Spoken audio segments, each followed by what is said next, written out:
তোমাদের সেকেন্ড ইউনিটের বা সেকেন্ড পর্ব পরীক্ষার যে চ্যাপ্টারগুলো রয়েছে তার মধ্যেই যে 3 নম্বর চ্যাপ্টারটা তোমাদের কিন্তু সেকেন্ড ইউনিটের পরীক্ষায় রয়েছে।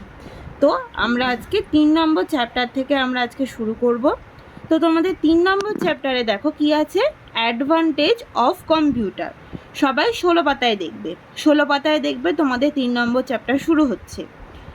তো এখানে প্রথমে কথোপকথন হচ্ছে দুটো বন্ধুর মধ্যে, যে একটা প্রথমে যে মেয়েটা আছে ওখানে দেখো মেয়েটা বলছে, I am getting board, what else can a computer be used for.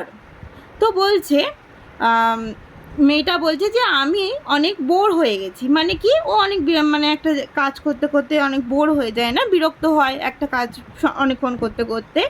তো বলছে যে তখন কি ও কম্পিউটার ইউজ করতে পারে, সেটাও তার বন্ধুকে জিজ্ঞাসা করছে।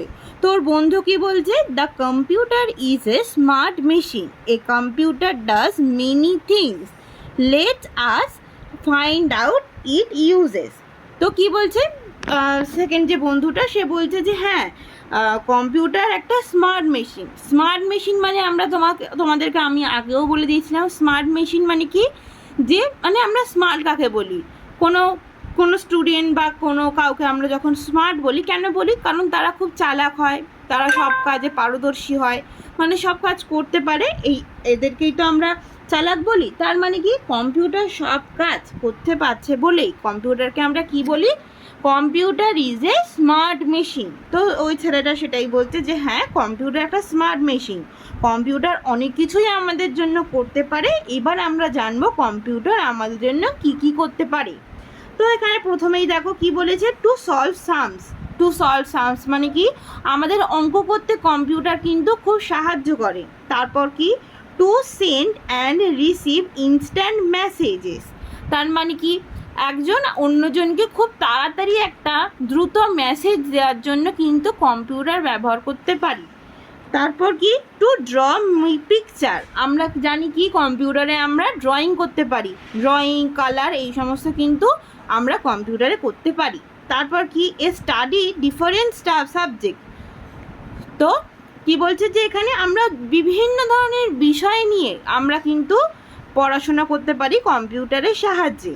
তারপর কি, টু স্টোর ইনফরমেশান, আমরা কিন্তু বিভিন্ন ধরনের ইনফরমেশান, যেমন কি যে কোনো ভিডিও, যে কোনো ফটো, যে কোনো ডকুমেন্ট বা কোনো কাজকর্মের কাজ, যে ডকুমেন্টগুলো, এইগুলো কিন্তু আমরা কম্পিউটারেই স্টোর করে রাখতে পারি। তারপর কি, টু বুক টিকিটস অনলাইন, সবাই জানি যে টিকিট আমরা কোথায় কাটি, টিকিট কিন্তু আমরা কম্পিউটারের সাহায্যে বা মোবাইলের সাহায্যেই অনলাইনে যখন টিকিট কাটি, কোথাও ঘুরতে যাওয়ার বা কোথাও সিনেমা দেখার, এই সমস্ত টিকিট আমরা কিন্তু কম্পিউটারে খুব ইজিলি করতে পারি।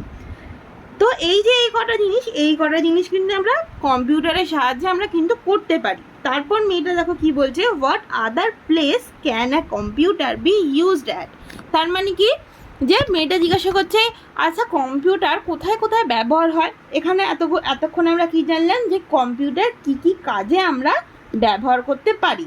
এরপরে আমরা 18 নম্বর পাতায় আসবো। দেখো তোমাদের ছবি সহ নিচে লিখে দিয়েছে কম্পিউটার কোথায় কোথায় আমরা দেখতে পাই বা কম্পিউটার কোথায় কোথায় ব্যবহার হয়। প্রথমেই দেখো কি বলেছে তোমাদের, ব্যাংক জানো, ব্যাংকে সবাই কম্পিউটার দেখেছো, যারা ব্যাংকে গেছো ব্যাংকে দেখেছো, সবাই কম্পিউটার কিন্তু ব্যবহার করে ব্যাংকের লোকেরা। তারপর কি, এয়ারপোর্ট মানে কি, যেখানে প্লেন যায়, মানে আমরা যেখান থেকে প্লেনে করে অন্য জায়গায় যেতে পারবো, যে এয়ারপোর্ট, যেখানে প্লেন এসে দাঁড়ায়, সেটাই হলো কি এয়ারপোর্টে আমরা কাম্পিউটারের ব্যবহার দেখতে পাবো। রেলওয়ে স্টেশন, আমরা সবাই ঘুরতে গেছি ট্রেনে করে তাহলে যখন যাই তখন দেখবে রেলওয়ে স্টেশনের টিকিট কাউন্টারে কিন্তু আমরা কম্পিউটারের ব্যবহার দেখতে পাবো। আচ্ছা, তারপর কি, সিনেমা হলে গেলে আমাদের টিকিট কাটার জন্য কিন্তু আমাদের কম্পিউটারই ব্যবহার করা হয়। তারপর কি, হসপিটালে কি হয়, হসপিটালে রোগীদের কি কি রোগ হয়েছে সেগুলো জানা যাবে, বা কতগুলো পেশেন্ট আমাদের হসপিটালে ভর্তি আছে, সেই সমস্ত জিনিসগুলো জানার জন্য কিন্তু কম্পিউটার ব্যবহার করা হয়। তারপর কি, হোম, সবাই জানো আজকাল সবারই বাড়িতে মোটামুটি কম্পিউটার রয়েছে, কম্পিউটার নাই থাকুক ল্যাপটপ রয়েছে, আমরা বাড়িতেই কম্পিউটার ব্যবহার করি। অফিসে আমরা কম্পিউটারের ব্যবহার দেখেছি, শপ মানে কি, যে কোনো শপিং মলে দেখবে আমাদের বিল করার জন্য, যে যখন আমরা সব কিছু কিনে নিই তখন একটা বিল দেয়, সেটাও কিন্তু কম্পিউটারের সাহায্যে কিন্তু সেই জিনিসগুলো হয়। আচ্ছা, এবারে তোমাদের এই চ্যাপ্টারটা এতখানটি খুব ভালো করে বোঝা গেছে, প্লাস আমি যে ছবিগুলো দিলাম খুব ভালো করে দেখবে কোন ছবি কী বোঝাচ্ছে সেগুলো ভালো করে দেবে, এবং তোমাদের বইতেও দেওয়া আছে, ওগুলো ভালো করে দেখে নিও। আর এখানে অনুশীলনীটা আমি এখানে তোমাদের এই ভিডিও শেষেই এখানে অ্যাটাচ করে দিলাম। অনুশীলনীটা ভালো করে দেখে দেখে বইতে করে নিও সবাই। তো তোমাদের এই 3 নম্বর চ্যাপ্টারটা আমি সমস্তটা ভালো করে বুঝিয়ে দিলাম। বাড়িতে যেগুলো আমি শুধুমাত্র বললাম সেগুলো পড়ার এবং মনে রাখার চেষ্টা করবে।